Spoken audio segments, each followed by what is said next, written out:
Hello and welcome back to my channel. If you're new here, my name is Tiffany and I am a senior elementary education major in college.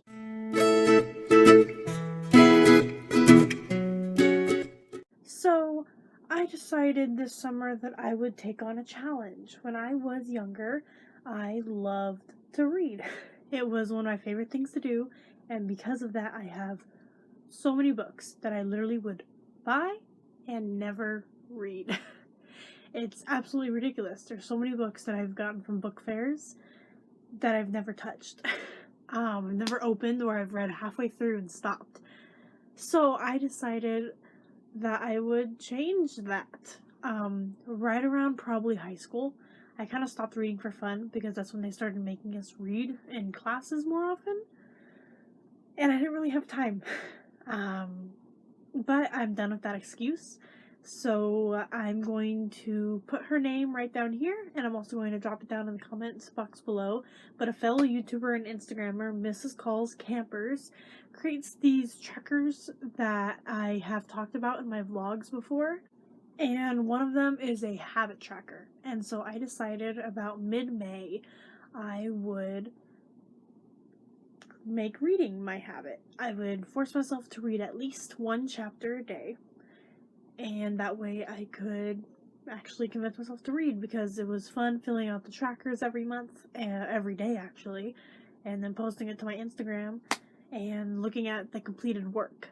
I would use different symbols and things just to make it more fun. But yeah, so I've made this video to kind of show you what my summer reads are, and I hope to do this video a couple times a year, every season. So I didn't want to quite make this video yet, but I am going to school tomorrow and I want to be able to physically show the books in my videos. And I don't want to take all these books that I've already read to school with me and then also have a bunch of books that I to read down there as well. So I'm closing out my summer reading a little bit early, but it's fine. Since the middle of May, I have read 12 books, which that's amazing to me because, like I said, I stopped reading. I don't read. So the main reason I wanted to start reading again is because I know how important it is for kids to love reading, and as a teacher, I want to be able to genuinely foster the love of reading into my students, and in order to do that genuinely, I want to show them that I truly enjoy reading, and so I want to be actively reading so that maybe if I don't have anything to do while they're doing some silent reading, I can read my own thing. So that's that. Another reason I wanted to do this is because I wanted to see if there were any books that I could include in my classroom library. Now, there's some that I read that I knew were already going in my classroom library. There's some that I was like, maybe, and then the ones that were maybe, I don't feel comfortable putting that in my elementary school classroom library. Maybe if I ever become a middle school English teacher, maybe I'll put those in because they're more middle school level, but I don't feel, me personally, that they're appropriate for elementary school children. So I went ahead and wrote down all the books that I read and how many days it took me to read them, how many pages, and how many chapters were in the book. So I'm gonna get started 5 minutes into the video.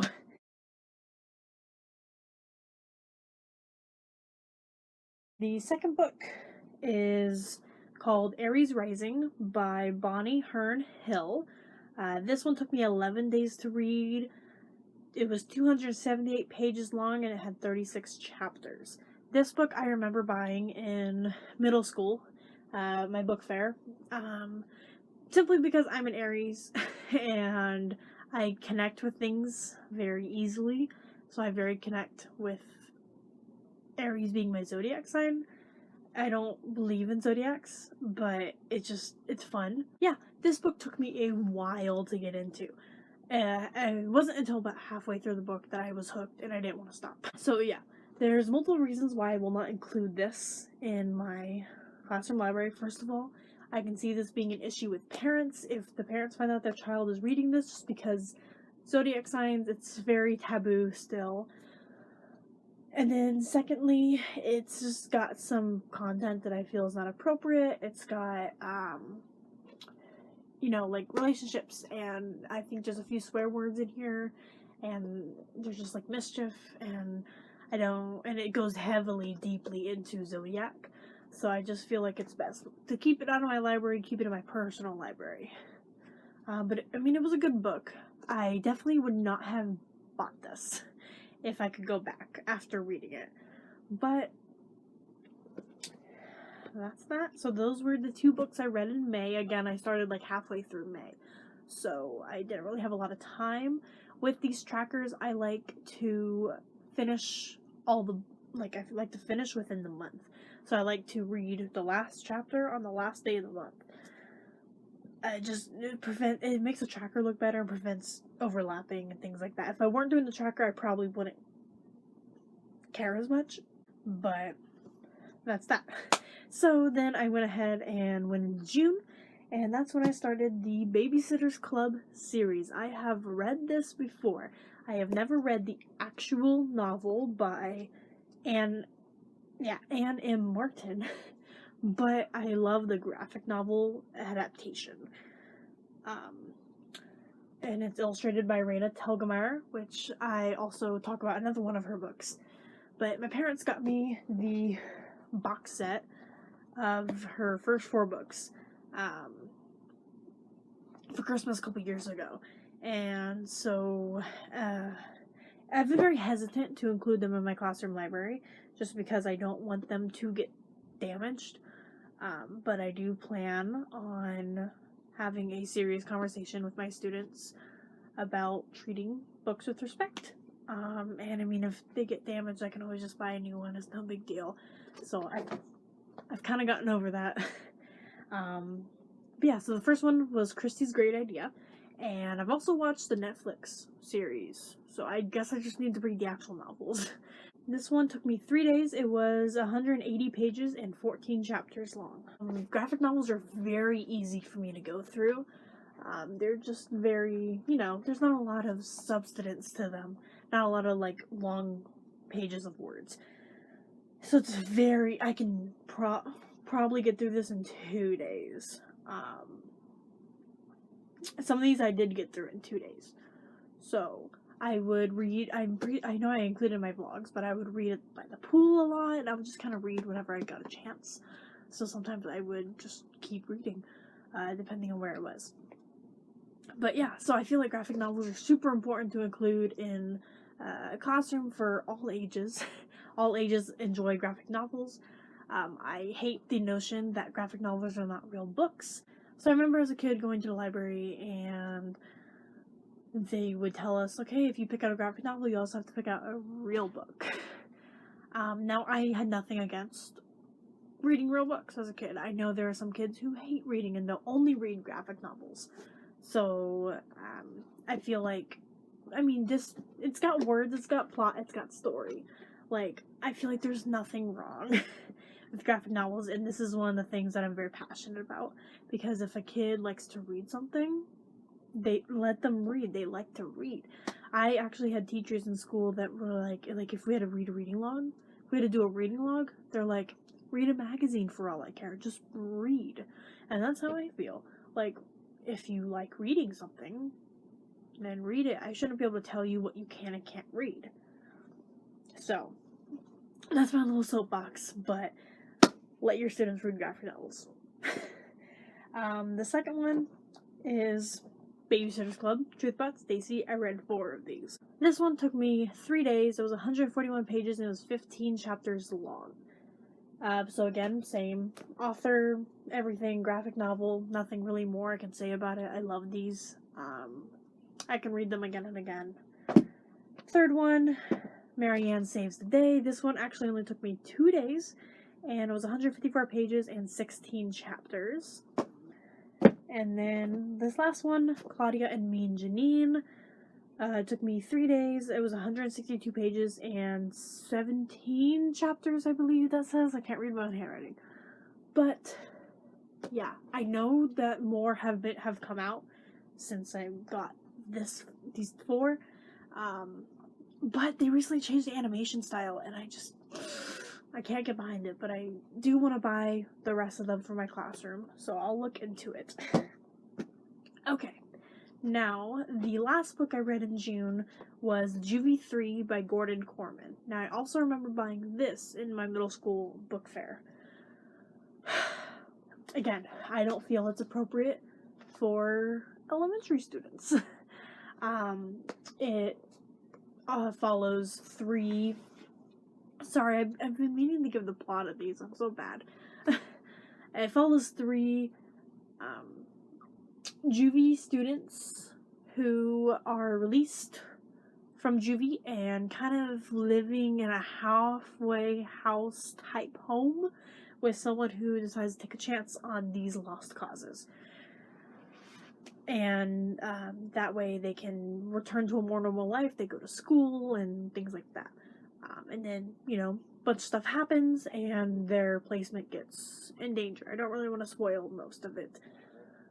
But yeah, there's just some swearing and there's some, they're criminals. So, I mean, I feel like it's more appropriate for middle school, which is when I bought it.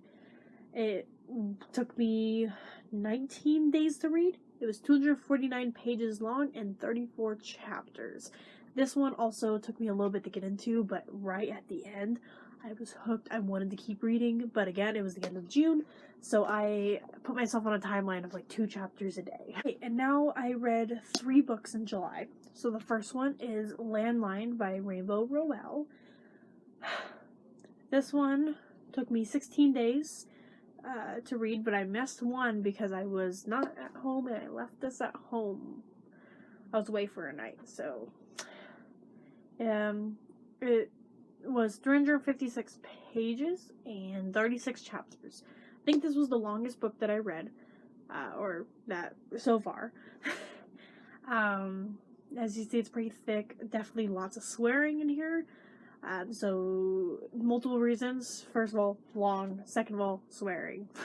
And it's just got some more mature content that's definitely like a young adult book, even above middle school. I could see it being in a high school classroom, but that's about it.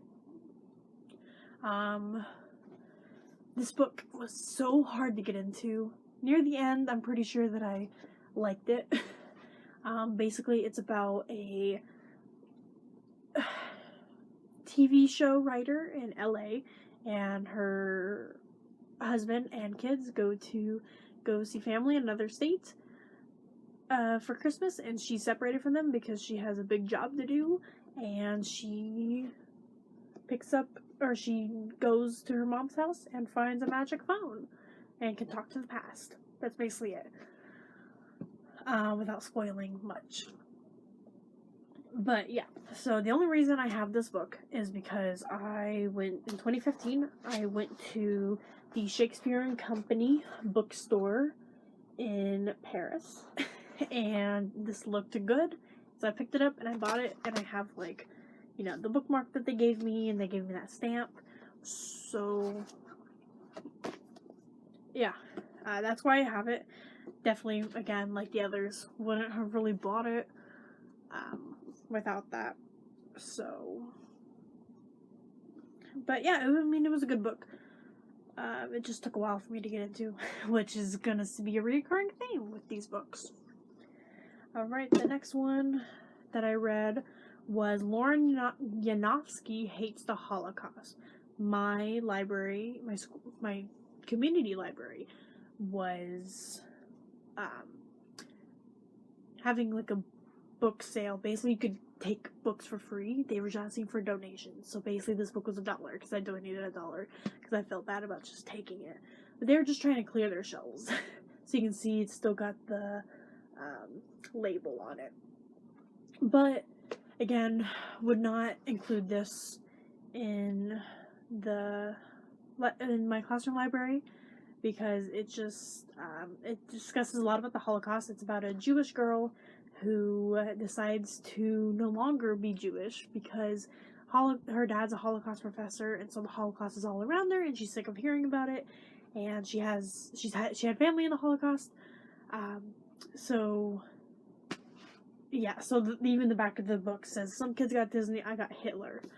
I'm pretty sure, if I remember correctly, there's swearing and there's some relationships, romantic relationships, things like that, again, appropriate for middle school, not so much for elementary. So it took me 12 days. It was 227 pages and 14 chapters. Alright, and then the last book I read in July is called Smile by Raina Telgemeier. This is the other book I was talking about. My grandmother bought this for me in 5th grade. I was supposed to get braces and I never did, if you can't tell.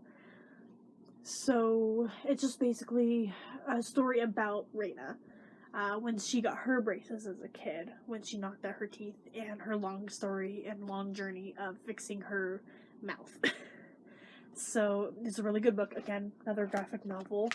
I'm not sure if she does anything besides graphic novels, because I've only seen graphic novels from her. But definitely going in my classroom library, you can tell it's well loved, a little beat up. I definitely read this so much as a kid. This one only took me 3 days. It was 213 pages and 8 chapters. I specifically picked this one out for the end of July because I only had a couple days left in July to read it. I was planning on taking a break, 1-day break in July, and stretching out the Lauren Yanofsky book, but I kind of got into it. But of course, I love this book. I can go through it in a day or two. It's pretty thick, but I mean, again, graphic novels are really easy for me to read. Alright, and now we move on to August. Sorry, I'm kind of rolling through this because I feel like my iPod's going to die even though I just charged it. Alright, so I only read 2 books in August, but to be fair, they were really long books, and August isn't over yet. So I could have fit another book or 2, probably. A book.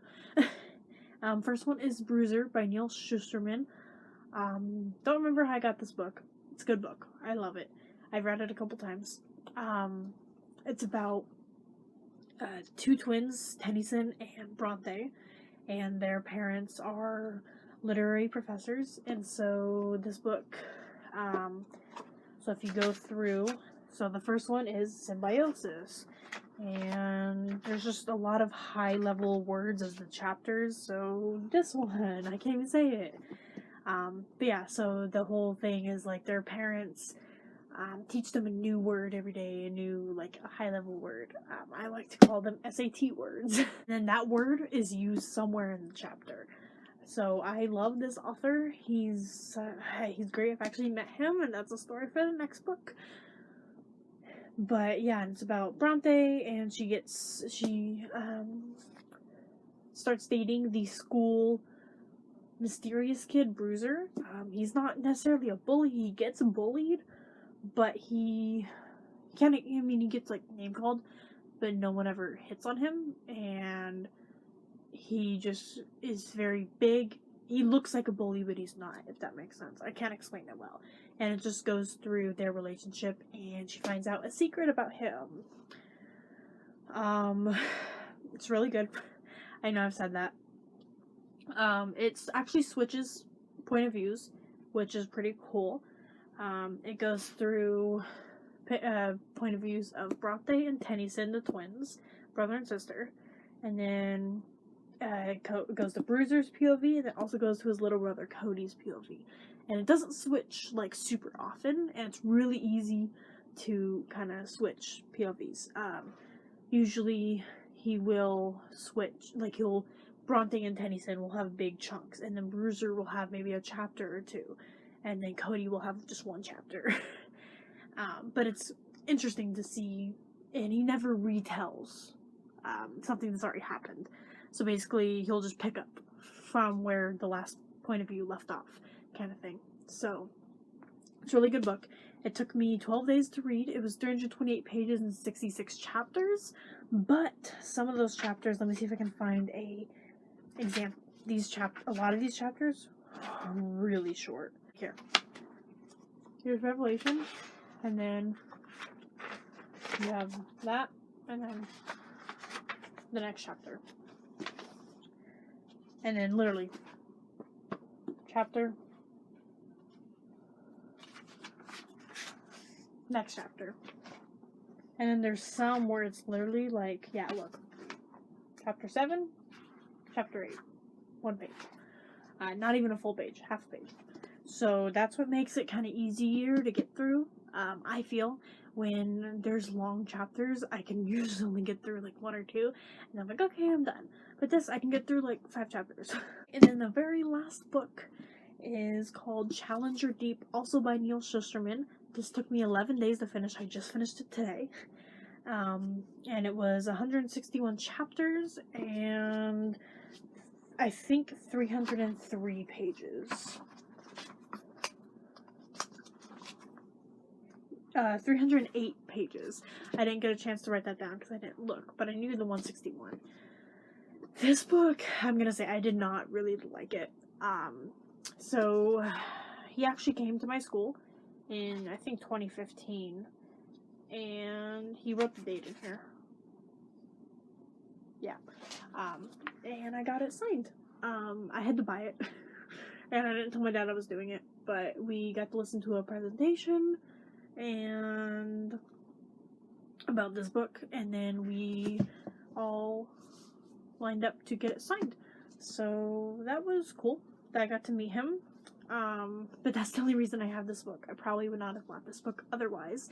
So basically, it's a fictional story about Caden, a boy named Caden, who is struggling with a mental illness, and he ends up getting sent to a mental hospital.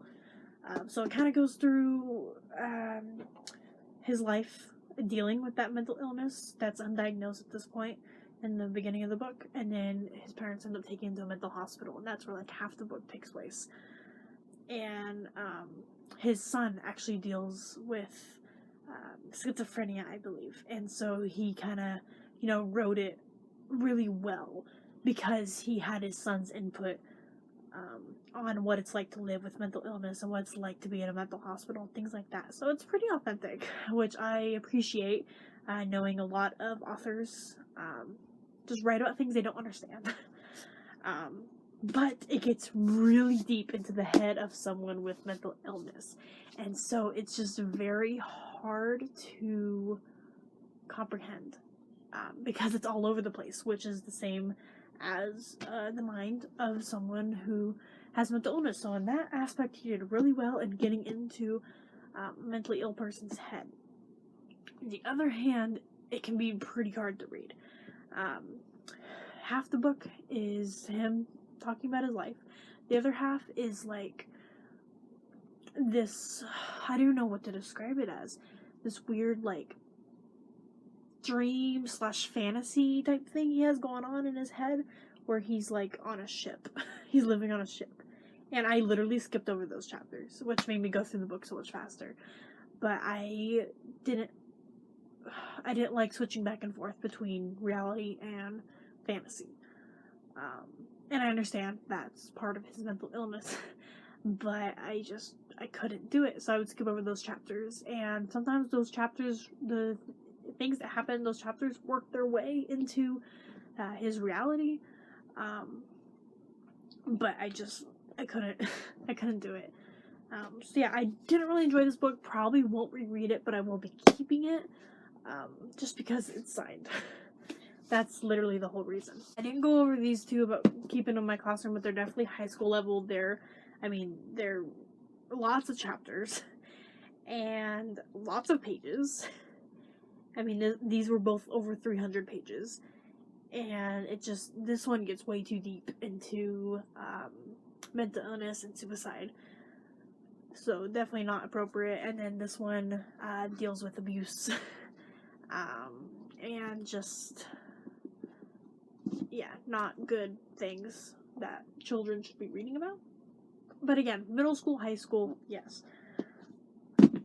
So yeah, that's that. I will probably make a fall series, and so I'll probably post that around November, maybe, depending on how many books I get through by then. I have a bunch of books sitting in my apartment that I'm going to start reading tomorrow. I just have to wait, and I have to figure out which book I'm going to read so that I can finish it within August, just to keep my thing going. So yeah, I don't really have anything else to say. If you like these type of videos where I'm just telling you about books that I've read or anything like that, go ahead and leave a little like, leave a comment telling me what else you would like to see on my channel, and make sure you subscribe so that I know that you like my videos, and then hit that notification bell so you're notified every single time I update. Have a good day.